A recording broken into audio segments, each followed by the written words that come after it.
Good evening, guys. Welcome to the presentation for this evening. I'm Garth from OBS, and I am a CRM consultant. Tonight's presentation is focused on listening to your customers and getting one step ahead of your competitors with social listening. Just some interesting facts I'm going to start off with. You'll notice, or some of you might know this, is that it took radio 38 years to reach its first 50 million users. It took television 13 years, internet 4 years, and Facebook reached 100 million users in under 9 months. So it's phenomenal. It'll be interesting to see what the next trend or technology will be and how quick they reach their first 50 or 100 million users. The way I'd like to approach the topic tonight is, how do you win?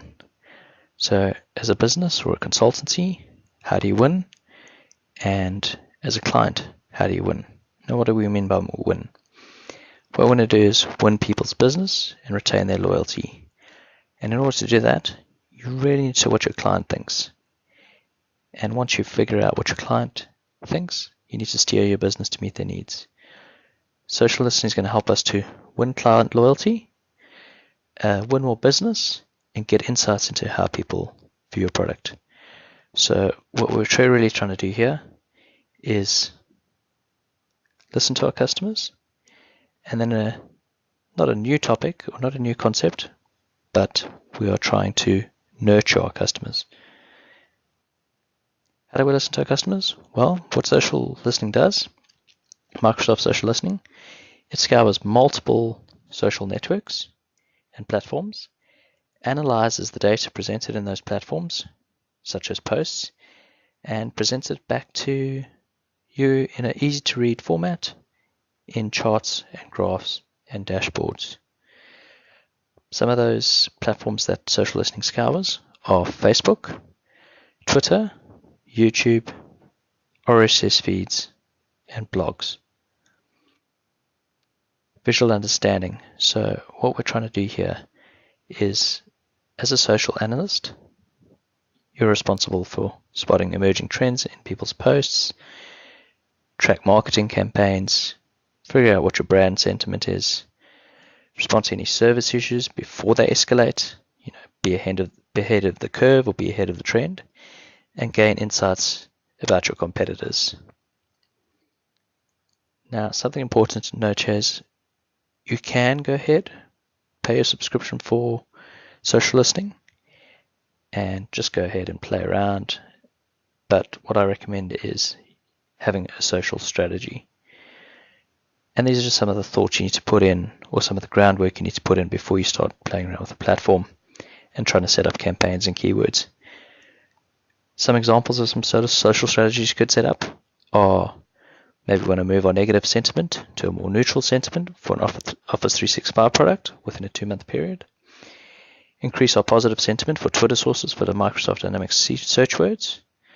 Increase foreign languages as a source through Facebook. So we might want to trigger more French speakers through Facebook for our particular keyword search. Or increase a trend by 4% over 4 weeks for the SharePoint 2022 release. That is obviously very fictitious. Now, the great thing about social listening product is it's going to come in 2 flavors.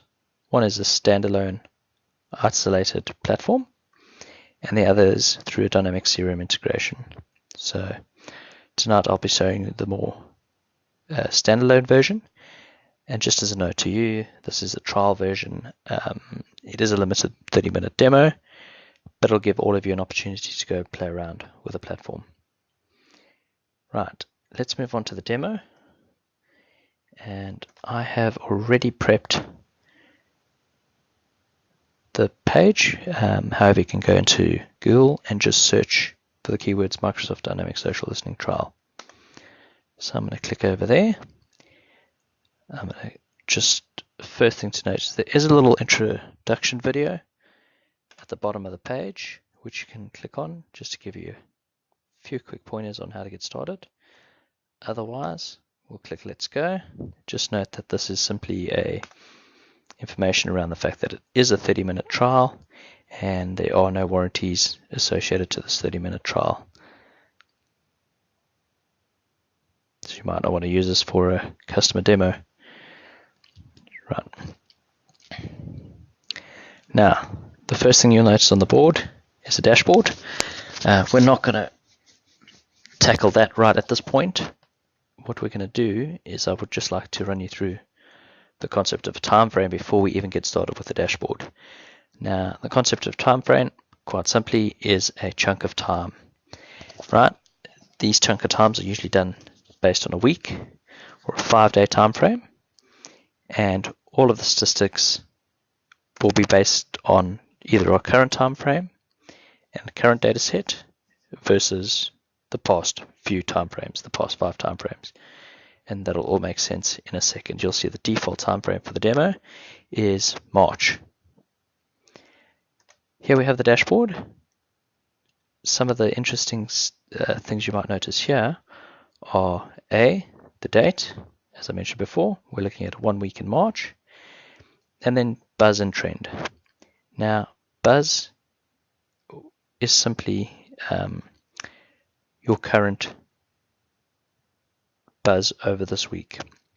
So, for example, we can see we've had 29,000 hits or posts for all of our keywords within the past week, and that averages out to about 5,906 a day. And trend, this is the really interesting thing. What this is it compares your current week's performance for your campaign or keywords compared to the past 5 weeks worth of data that you've collected. And as you'll see, compared to the last 5 weeks, we're on an upward trend, which is fantastic.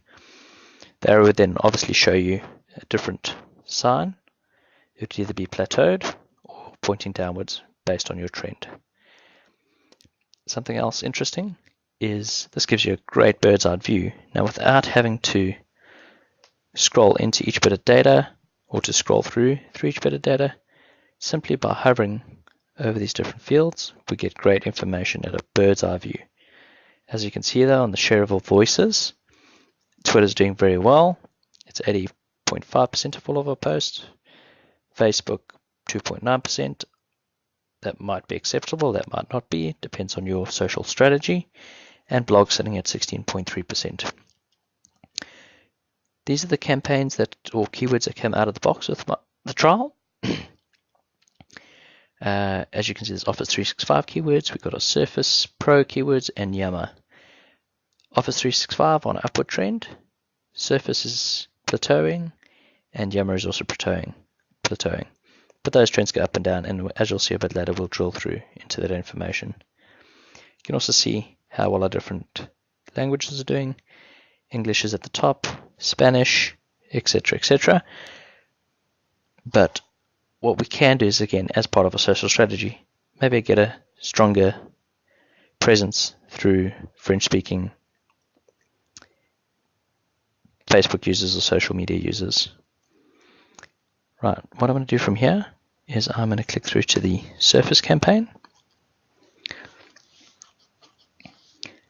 As you'll see here, we get a great analytics summary overview. It tells us on our post for this campaign, for this week, what it is average over this week, and then again, our trends. As you can see, it's pretty average, and it's plateaued off. And this share of voice represents what percentage of all of our campaigns for the current data set this particular campaign keyword holds, 31.9%. Over the right here, we see our sentiment for this keyword. As you can see, this sentiment rating works from a -10 through to +10 scale. And the fact that we're sitting at 5.3 is a good sign. It means we're not sitting at completely neutral. Just below that, again, we've got our social media feeds and their percentiles. Handy little graphs over here, volume history, and you can simply track that. You could also click through on that information. Sources summary, where are our sources coming from? Not much going on in the video space here, and absolutely nothing going on in our news space. We've also got our share of voices again per social media platform. We might, as you can see, there's very little going on in the Facebook space. That might be maybe French speakers don't really use Facebook, or perhaps maybe they have their own specific locale social media platform. Let's go and break into the positive sentiment and just get a look at our posts for the positive sentiment. What's great about clicking through there is it automatically applies the filters. It's not that difficult to apply filters, but that's a nice little touch. I would like to show you guys something interesting. It seems like the processing engine that determines what is negative and positive doesn't always quite get it right. As we'll see now, let's see if we can pick out posts. I do want to do one extra thing. I just want to add another filter for the English posts, just because I pretty much that's the only language I know, and just take you through this. Here we go. Now, as you can see, social listening's highlighted this as a negative sentiment, or the processing engine's highlighted it as a negative sentiment, but I believe that is actually a positive sentiment. So it doesn't quite always get it right. What we can do, at least in the full version, is change this to a positive sentiment. We can also open the post or, go directly through the Twitter feed or retweet or mark as a favorite so we can come back to it later. What we can also do is go directly to the author. Right, now here's where the nurturing element comes in. What I'm going to do is I'm going to go one back. We can see this gentleman's got a negative sentiment, but that's considering he hasn't actually done many posts. So that would be the reason why his only post was negative. So what we'll go do is go through the authors area again, just to show you what I meant by nurturing.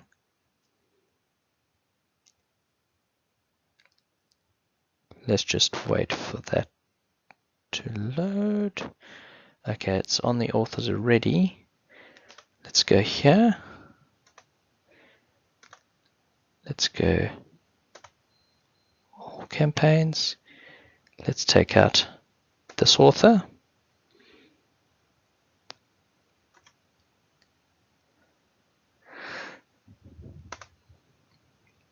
Okay, let's actually just, yes, here we go. Let's go back to authors. And now we've listed our top 100 authors.